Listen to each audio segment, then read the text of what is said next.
प्रिय दोस्तों, आज के वीडियो में सूर्यदेव की महिमा का वर्णन है। बहुत पुरानी एक बात है।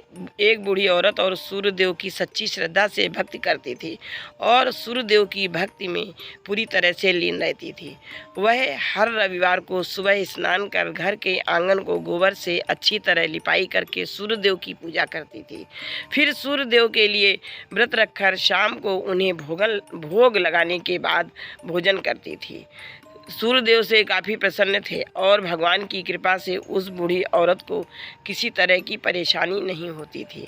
उस बूढ़ी औरत की खुशी और संपन्नता को देखकर उसकी पड़ोसन को जलन होने लगी। वह बूढ़ी औरत अपनी पड़ोसन के आंगन में बंधी गाय के गोबर से ही आंगन लिपा करती थी।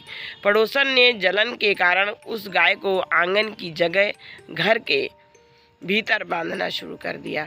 अब अगले रविवार को सुबह बूढ़ी औरत को सूर्यदेव की पूजा करने के लिए घर गाय का गोबर नहीं मिला, जिस कारण वह सूर्यदेव की पूजा नहीं कर पाई और पूरे दिन खुद भी भूखी रही।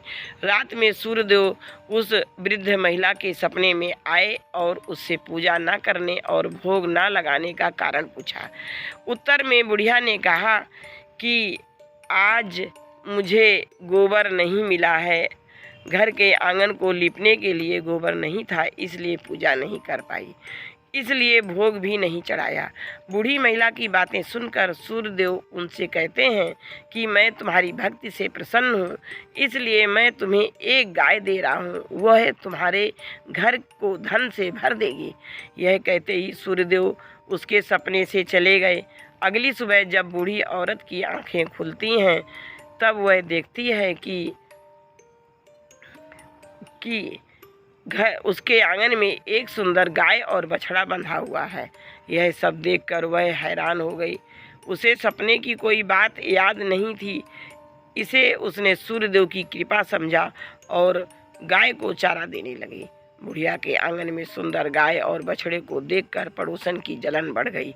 कुछ देर बाद जब बुढ़िया घर के अंदर जाती है तो गाय सोने का गोबर करती है। यह देखकर पड़ोसन चौंक जाती है और वह उस गाय के गोबर को उसके आंगन में रख देती है। यह सिलसिला कुछ दिनों तक चलता रहा और वह पड़ोसन धनवान हो गई। इधर बुढ़िया को किसी बात की खबर नहीं थी, क्योंकि वह सूर्यदेव की भक्ति में ही खोई रहती थी।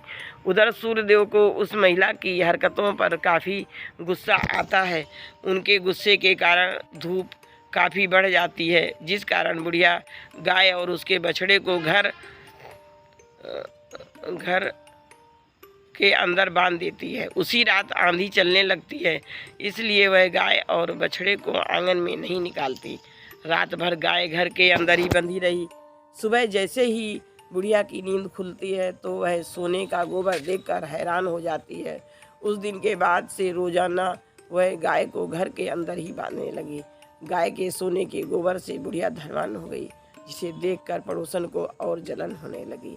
अब पड़ोसन ने जलन के मारे सोने का गोबर देने वाली गाय के बारे में उस नगर के राजा को बता दिया। राजा को जैसे ही सोने का गोबर देने वाली गाय का पता चला तो उन्होंने तुरंत सैनिकों को भेजकर उसे महल लाने के लिए कहा। जब सैनिक बुढ़िया के घर पहुंचते हैं तब वह सूर्यदेव को भोग लगाकर खुद भोजन करने के लिए निवाला उठाने ही वाली थी कि तभी सैनिक गाय और बछड़े की रस्सी को लेकर राजा के पास उन्हें अपने साथ ले जाते हैं। बुढ़िया उनसे गाय और बछड़े को न ले जाने की प्रार्थना करती है, लेकिन राजा के सैनिक बुढ़िया की एक नहीं सुनते। कुछ ही देर में सैनिक गाय को राजा के पास ले जाते हैं। राजा गाय की सुंदरता को देखकर बहुत खुश होते हैं और उसे अपने ही पास रख लेते हैं। गाय व बछड़े के जाने के गम में बुढ़िया बिना खाए पिए पूरे दिन सूर्यदेव से गाय और बछड़े के लिए विलाप करती है।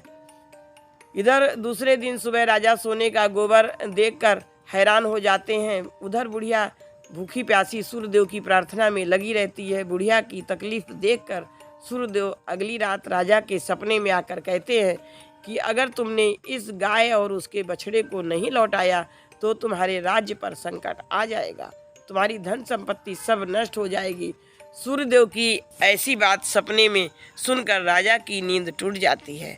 दूसरे दिन सुबह वह बुढ़िया को गाय और बछड़ा लौटा देते हैं, साथ ही उसे कुछ धन भी देते हैं और उसकी पड़ोसन को सजा देते हैं। सूर्यदेव की इस चमत्कारी गाय और बुढ़िया पर उनकी कृपा को देखकर राजा पूरे नगर के लोगों को हर रविवार सूर्यदेव की पूजा करके व्रत रखने के लिए कहते हैं। तभी से ही रविवार के व्रत का चलन शुरू हुआ और राजा के पूरे राज्य में खुशियां ही खुशियां छा गईं।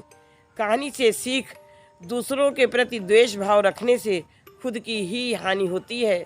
जीवन में जितना हो सके सामने वालों की मदद करना चाहिए।